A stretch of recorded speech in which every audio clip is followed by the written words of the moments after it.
So Travis Hunter just recently made a very bold statement saying that he can play on both sides of the football at the NFL level. Here's the clip. What are you at the next level? Both, just like you saw me play. You want to do both. How many snaps in a football game can you play? All of them. Shannon Sharpe was the one who initially reacted to this, saying that he has no doubt that Travis can play and can learn both positions. But the only issue is, can he do it well? Can he do it at an elite level? Because we all know that the NFL is a whole different ballgame than college, especially since he played at Colorado. And I am not dissing or trying to diss Colorado in any way, shape, or form. And I know the fact that Hunter was the guy everyone circled every game kind of negates everything I'm about to say.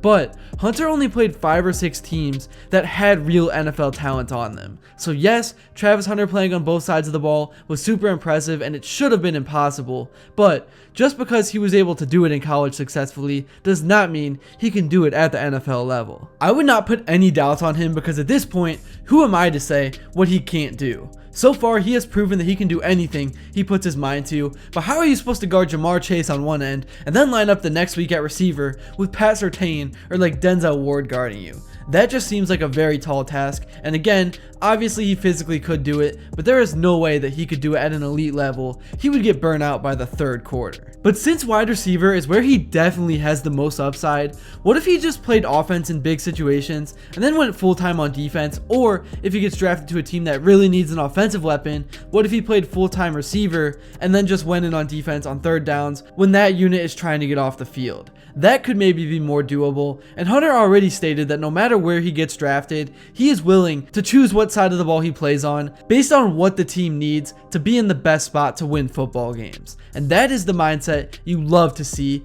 and him saying that definitely made himself a very attractive target for the teams with top 3 picks. Alright, moving on, now I want to look at some Travis Hunter game film, but first, I would really appreciate it if you would drop a like and subscribe. It only takes 5 seconds, plus you can always change your mind. We are on the road to 50,000 subscribers, and with your support, I believe that we can get there super fast. Alright, so first off, starting with the first game of the year against North Dakota State, Hunter runs an out route, he curls back in, and he goes and gets the football. He doesn't wait for it to come to him, and then he just completely left the rest of the secondary in the dust. Now, like I said, North Dakota State does not have NFL level corners. He may not be able to beat NFL corners with just pure speed, but still, this was a super impressive play. There is no doubt about that. Next up, I think everyone remembers this play. Great route and great throw, but great defense as well. This was a prime example of good defense but better O. Like, this was insane body control and hand strength, and even though Hunter does not appear to be that strong,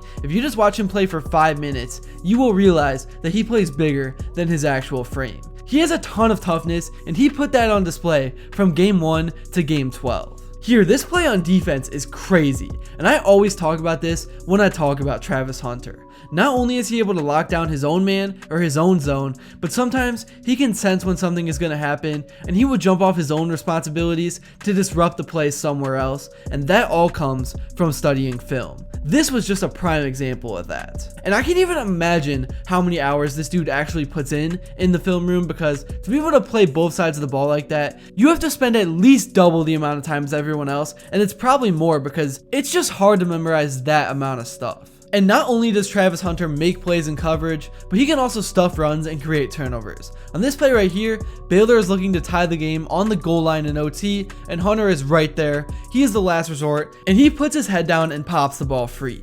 And it got knocked out of the end zone for the touchback, which ended the game. There are just countless highlights that I can show you, but now to look at his numbers. Last season, he had 96 receptions for 1,258 yards and 15 touchdowns with an average of just over 13 yards per reception. And then defensively, he had 24 solo tackles with 4 interceptions and a forced fumble. And again, he was just amazing in coverage, and his presence alone helped the Buffaloes in so many ways. One reason why I think Travis Hunter is such a great pick with upside in this year's draft is because you almost get 2 chances with one player. I think he could be elite either at corner or receiver, as I've already mentioned a million times, but say he starts his career out at receiver and somehow things don't work out, then he can have a fresh start at corner or vice versa. So what team should draft him? I think that is the $1 million question right now.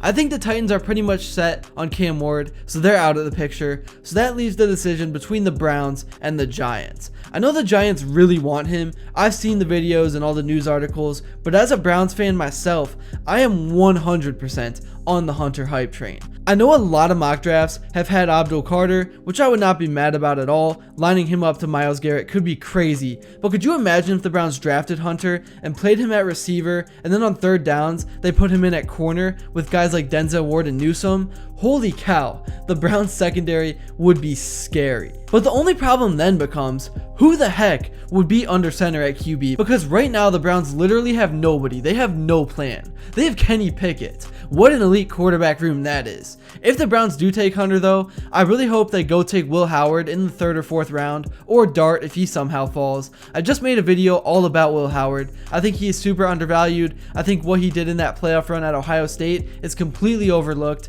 and he has the frame and skill set to eventually become a good QB in the NFL, and he has the drive and the chip on his shoulder as well. And if you watch that John Gruden show, you will quickly realize just how smart he is. But back to Travis Hunter, if the Browns can find somebody to throw him the ball, I think he could have a solid rookie year next to Jerry Jeudy and then David Njoku at tight end. But really, if the Browns made this pick, 2025 would just be about gaining chemistry and getting a feel for things.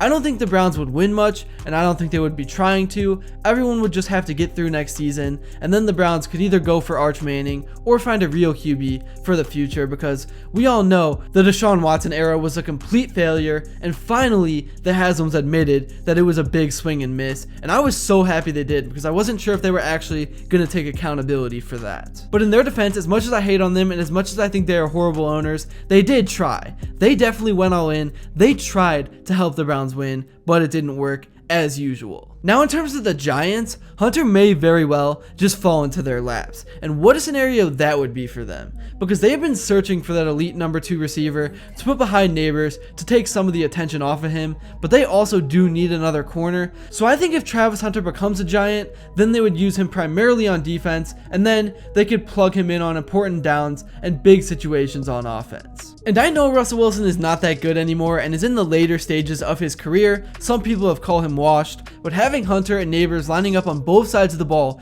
creates such a dynamic offense, and as long as Wilson can just give them a chance, crazy plays will be made. But yeah, overall, I am just so excited to see what Travis Hunter can do at the NFL level. I'm not doubting his ability to line up on both sides of the football, but can he do it at an elite level? That is what everyone is debating. So I'm very curious to hear what your guys' thoughts are about that, and also what team you would like to see him get drafted to. That's really all I have to say for this video. Thank you all so much if you made it to this point, and if you enjoyed and haven't yet, please be sure to drop a like and subscribe, because your support truly does mean the world. And let me know what you would like to see next, and until then, I will see you all later.